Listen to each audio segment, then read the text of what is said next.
మన జీవితంలో చాలామంది మనం కర్మలు చేసుకుంటూ పోతుంటాం. అంటే యాక్షన్స్, కర్మలు అంటే యాక్షన్స్ అన్నమాట. ఏ వ్యక్తి కర్మలు చేసినా ఆ కర్మల యొక్క వెనుక మీనింగ్ ఏముంటుంది, ఇంటెన్షన్ ఏముంటుంది అంటే ఆనందమే, హ్యాపీనెస్సే. అంటే మనిషి చేసే కర్మలలో వెనుక ఉద్దేశం ఏముంటుందంటే హ్యాపీనెస్సే. ఒకడు హ్యాపీనెస్ కోసం, ఆనందం కోసం సినిమాకి వెళ్తాడు, ఇంకొకరు హ్యాపీనెస్ కోసం పార్క్కి వెళ్తాడు అంటే ఆనందం కోసం, ఇంకొంతమంది ఆనందం కోసం స్నేహితులు కలుస్తాడు, బంధువులు కలుస్తారు. అంటే మనుషులకి ఎలా ఉంటుందంటే మనం చేసే కర్మలలో ఏ కర్మ చేసినా దాని వెనుక ఉండే ఆనందం కోసమే చేస్తూ ఉంటాం, తెలుసో తెలియకో, అవునా కదా, బై నోయింగ్ ఆర్ అన్నోయింగ్లీ. అయితే ఇక్కడ మనం విషయం అర్థం చేసుకోవాల్సింది ఏంటంటే ఏ వ్యక్తి అయినా కర్మలు చేస్తే దాని వెనుక ఉండే హ్యాపీనెస్ కోసమే అని తెలిసినా కానీ వ్యక్తి మధ్యలో యాక్షన్స్లో డిఫరెన్స్ ఉంది. అంటే వాళ్ళ కర్మలలో భేదాలు ఉన్నాయి. అంటే ఏ వ్యక్తి అయితే సినిమాకి పోయినాడో అదే వ్యక్తి ఆనందం కోసం అని చెప్పేసి స్నేహితులు కలవడు, అది ఏ వ్యక్తి అయితే స్నేహితులు కలుస్తుండో అదే వ్యక్తి పార్కు పోడు, అవునా కదా. అంటే ఇక్కడ మనం అర్థం చేసుకోవాల్సింది ఏంటంటే ఎవరికైతే ఒక విషయం ఆనందాన్ని ఇస్తుందో ఆ విషయం అనేది ఇంకొకరికి దుఃఖాన్ని ఇచ్చే అవకాశం ఉంది, అవునా కదా. ఫర్ ఎగ్జాంపుల్ ఒకరికి సినిమా పోవడం ఆనందం, అదే సినిమా ఇంకొకరికి దుఃఖంగా కనిపిస్తుంది, అవునా కదా. ఇంకొకరికి పార్క్ వెళ్ళడం ఆనందం, కొంతమందికి పార్క్ వెళ్తే ఇరిటేషన్ ఉంటుంది.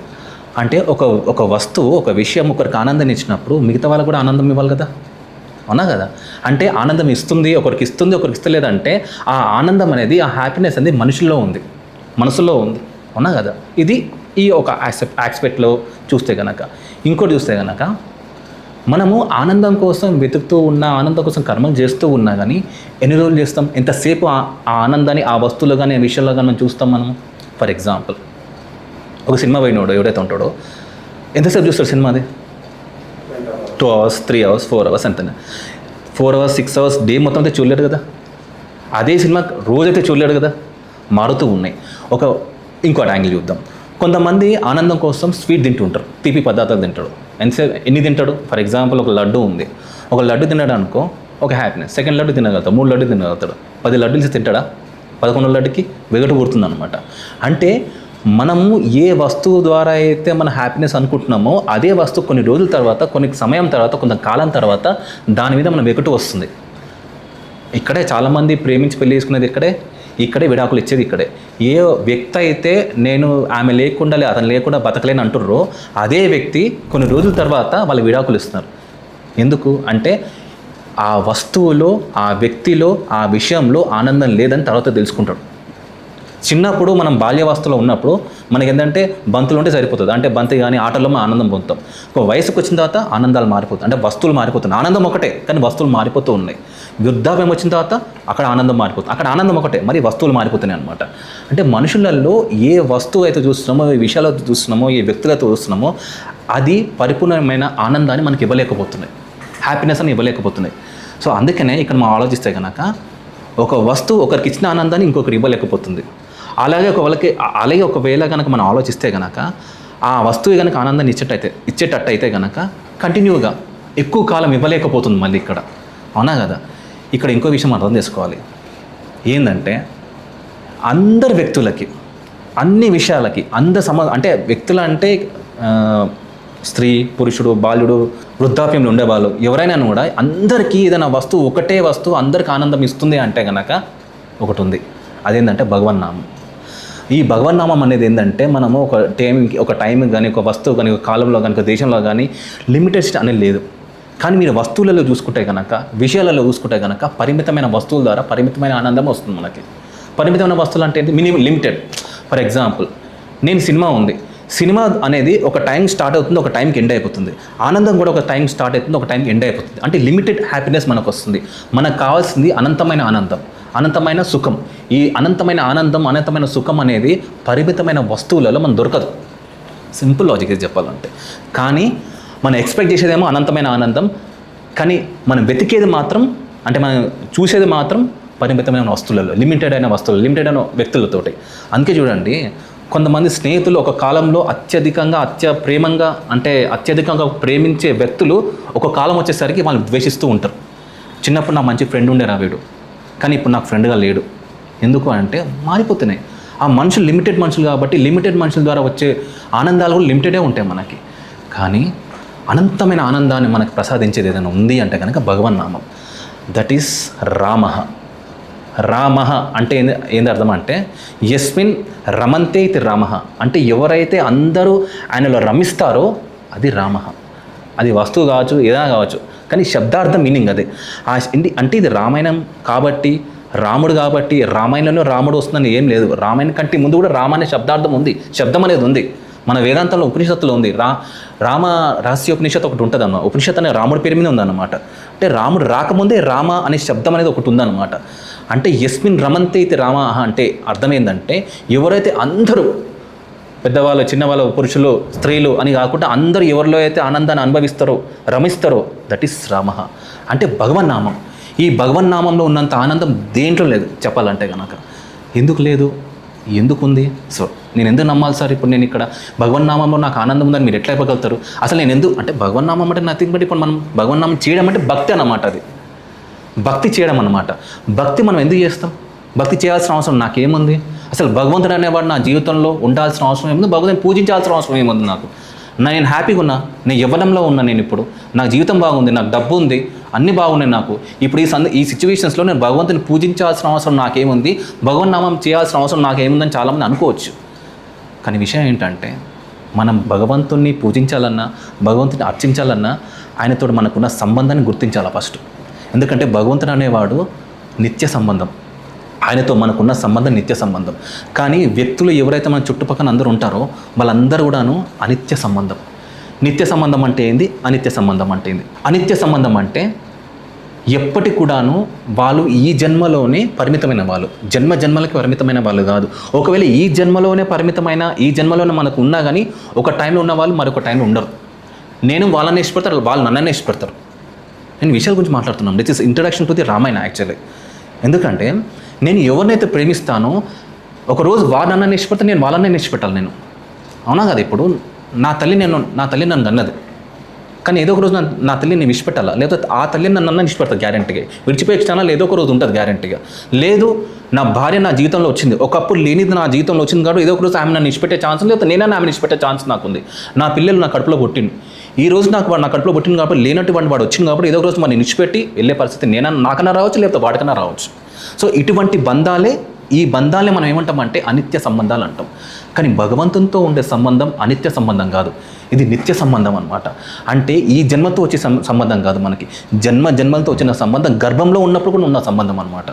ఎందుకంటే మనం చూసుకుంటే కనుక గర్భంలో మనం ఉన్నాం, తల్లి గర్భంలో మనం ఉన్నప్పుడు మనం కాపాడింది ఎవరు? భగవంతుడే. బయటకు వచ్చిన తర్వాత కూడా కాపాడేది భగవంతుడే. నాకు ఊపిరి ఇచ్చింది కూడా, ఊపిరి పోసేది కూడా భగవంతుడే. ఆ ఊపిరి ఆక్సిజన్ లోపల ఉన్నది కూడా భగవంతుడే. నేను తిన్న ఆహారాన్ని లోపల జీర్ణం చేసేవాడు కూడా భగవంతుడే. నా దేహాన్ని మోసేది కూడా భగవంతుడే చెప్పాలంటే కనుక. సింపుల్ ఎగ్జాంపుల్ చెప్తా. మనం పుట్టిన తర్వాత స్తన్యపానం మనం చేస్తాం తల్లి దగ్గర నుంచి. ఈ స్తన్యపానం చేసేటప్పుడు ఆ పాలు ఇప్పుడు మనం ఏంటంటే పాలల్లో మనం చక్కెర కలుపుకొని వేడి చేసుకొని తాగుతున్నాం. కానీ మనం తల్లి గర్భం నుంచి బయటకు వచ్చిన తర్వాత ఆ పాలని చక్కెర కలిపి ఇచ్చింది ఎవడు? వాస్తవంగా ఆలోచిస్తే కనుక దాన్ని వెచ్చగా ఉండాలని చెప్పి ఆ వెచ్చదాన్ని చేసింది ఎవడు? భగవంతుడు తెలుసు. తాగే పాలల్లో తీయగా ఉండాలని చెప్పేసి, వెచ్చగా ఉండాలని చెప్పేసి మన తల్లికి తెలుసా? మన తల్లి చేస్తుందా? కాదు కదా. ఆ వచ్చేటప్పుడే మనకు అనుకూలంగా, మన తాగేటట్టుగా అనుకూలంగా ఇచ్చేటట్టు భగవంతుడు ఇస్తున్నాడు అన్నమాట. ఇది ఇచ్చేవాడు భగవంతుడు. నాకు నా తల్లే బేసిక్గా మనం చూస్తాం, పెరుగుతున్న ఒకటి ఆమె ప్రేమ మనకు అర్థమవుతుంది. ఆ తల్లిని ప్రసాదించేవాడు భగవంతుడు ఎంత ప్రేమమయ్యాడు, అవునా కదా. దాని తర్వాత నేను పెరిగే కొద్దీ నా జీవితంలో నాకు కావాల్సిన ఆహార పదార్థాలన్నీ కూడా సమకూర్చేవాడు భగవంతుడే.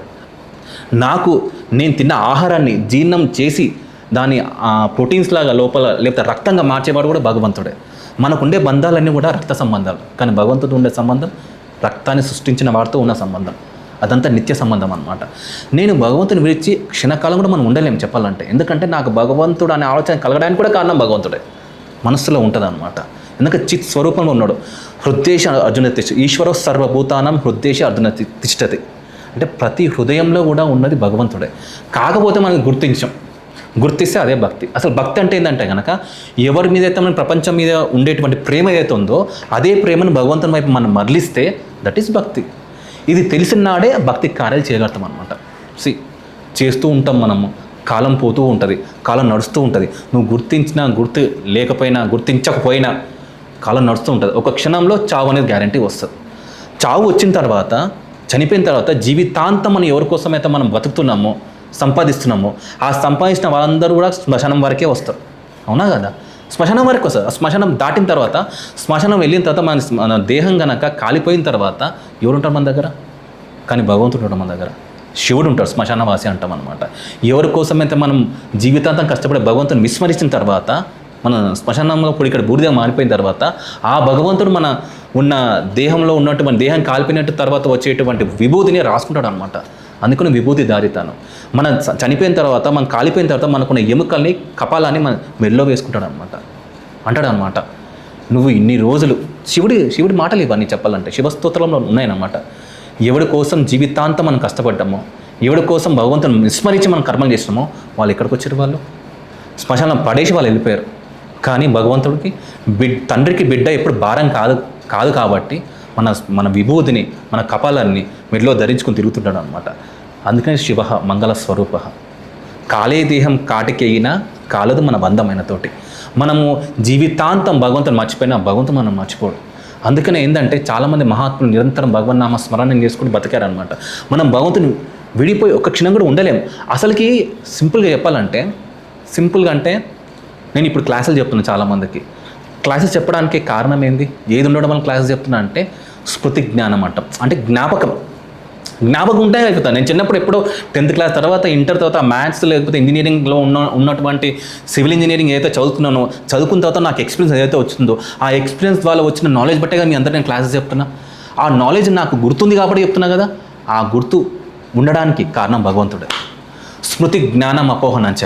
నీకు స్మృతి నేనే, అపోహనంచ అంటే మరపు కూడా నేనే. స్మృతి జ్ఞానం అంటే మాకు అర్థమైందండి. స్మృతి జ్ఞానం అంటే గుర్తు. కానీ అపోహం అంటే ఏంటి? మర్చిపోవడం కూడా భగవంతుడు ఎట్లయితాడంటే, మర్చిపోవడం కనుక మనకు లేకపోతే కనుక బ్రతకలేం. సింపుల్గా ఎగ్జాంపుల్ చెప్తా ఒకటి. ఈ జన్మ మనకు కొన్ని విషయాలు మనకు గుర్తున్నాయి, అవునా కదా? ఈ జన్మలో ఉన్నటువంటి కొన్ని విషయాలు, నెగిటివ్ చేదు అనుభవాలు మన జీవితంలో ఉన్నప్పుడు అవి నెమరు వేసుకుంటే మనకు బాధ అనిపిస్తుందా? బాధ అనిపించదా? చిన్నప్పుడు ఎప్పుడో మనకు దెబ్బ తాకింది, చిన్నప్పుడు నాకు యాక్సిడెంట్ అయింది, చిన్నప్పుడు నాకు ఒక సర్జరీ అయింది. ఆ సర్జరీస్ కానీ, చెడు విషయాలు కానీ, బాధాకరమైన విషయాలు కానీ నేను గుర్తు చేసుకున్నప్పుడు నాకు బాధ అనిపిస్తుందా? బాధ అనిపించదు. అదే పూర్వజన్మ కనుక నాకు గుర్తుంటే ఎట్లుంటుంటే ఒకసారి ఆలోచించుకో. పూర్వజన్మ ఉన్నటువంటి చావు కనుక నాకు గుర్తుంటే ఈ జన్మలో ఉండేటువంటి విషయాలు ఇప్పటికి నేను సుఖంగా ఉండలేను. అందుకనే నీకు మరపు కూడా నేనే. అందుకనే మనం ఇంకోటి కూడా ఆలోచించాల్సింది ఏంటంటే, మన బ్రెయిన్ అనేది ఒక హార్డ్ డిస్క్ అయితే, ఈ హార్డ్ డిస్క్లో విషయాలన్నీ ఏవి ఉండాలో అవి ఉంటే ఏది డిలీట్ అవ్వాలో ఆటోమేటిక్గా డిలీట్ అవుతుంటాయి. మొబైల్లో డిలీట్ చేయాలనుకుంటే, అనవసరపు విషయాలు డిలీట్ చేయాలనుకుంటే నువ్వు ప్రయత్నపూర్వకంగా నువ్వు డిలీట్ చేయాలి. కానీ మన మెదడులో భగవంతుడు ఆటోమేటిక్గా ఆ సాఫ్ట్వేర్ డిజైన్ చేసి పెట్టాడు అనమాట. ఆ పాయింట్ ఆఫ్ వ్యూ చూసుకుంటే కనుక వచ్చేది వస్తుంటుంది, పోయేది పోతుంటుంది. ఒక దశలో ఈ దేహాన్ని కూడా మనం మర్చిపోతాం. దేహాన్ని మర్చిపోయి శ్మశానంలో వెళ్తూ ఉంటాం. తర్వాత ఆఖరికి ఇంకో జన్మ ఎత్తాం. అవునా కదా? అసలు భగవంతుని పూజించాలి, భగవంతుని ధ్యానించాలి, భగవంతుని స్మరించాలనేది మనం ఎందుకు అంటున్నామంటే, మనం ఒకప్పుడు మనం మాటిచ్చినాం అనమాట. ఒకప్పుడు మనం మాటిచ్చినాం భగవంతునికి. ఏ మాటిచ్చినామంటే, భగవాన్ నేను జన్మెత్తిన తర్వాత నువ్వు తప్ప నేను ఇంకా వేరేది ఏది చేయను, నీ గురించి నేను ఉంటా, తపస్సు అంటాం. ఎప్పుడు అంటాం తెలుసా? తల్లి గర్భంలో అంటాం మనం. చాలామంది తెలియదు మనకి. మనం అనుకుంటాం ఏంటంటే, తల్లి గర్భంలో మనం ఉండేటువంటి జీవితం ఏదో ఉందో చాలా హ్యాపీగా ఉంది అనుకుంటాం. ఇది రాంగ్.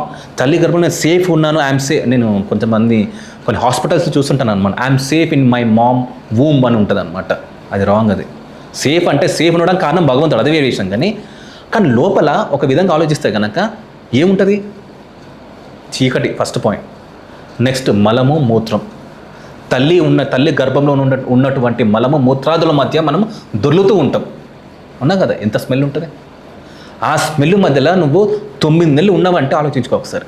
మనం బాత్రూమ్ దగ్గర ఒక చెడు వాసన వస్తుంది, దుర్గంధభూయిష్టంగా బాత్రూమ్ ఉంటేనే ఆ స్మెల్ మనం తట్టుకోలేకపోతాం. అట్లనే 9 నెలలు తల్లి గర్భంలో మనం ఉన్నామంటే, ఇన్ఫ్యాక్ట్ చెప్పాలంటే 6th 7th మంత్ నుంచి మనకు బుద్ధి అనేది గుర్తిస్తుంటుంది. అప్పుడు ఏం ఆలోచిస్తాం తెలుసా? పూర్వజన్మ స్మృతి కూడా మనకు ఉంటుంది. ఇదంతా ఎక్కడుంది? నేను ఏదో ఓన్గా చెప్తలేను. ఇదంతా గర్భోపనిషత్తులో ఉంది. గర్భోపనిషత్తులో పిప్లాద మహర్షి ఒక జీవుడు పడే బాధ ఏదో దాంట్లో చెప్తూ ఉంటాడు అనమాట.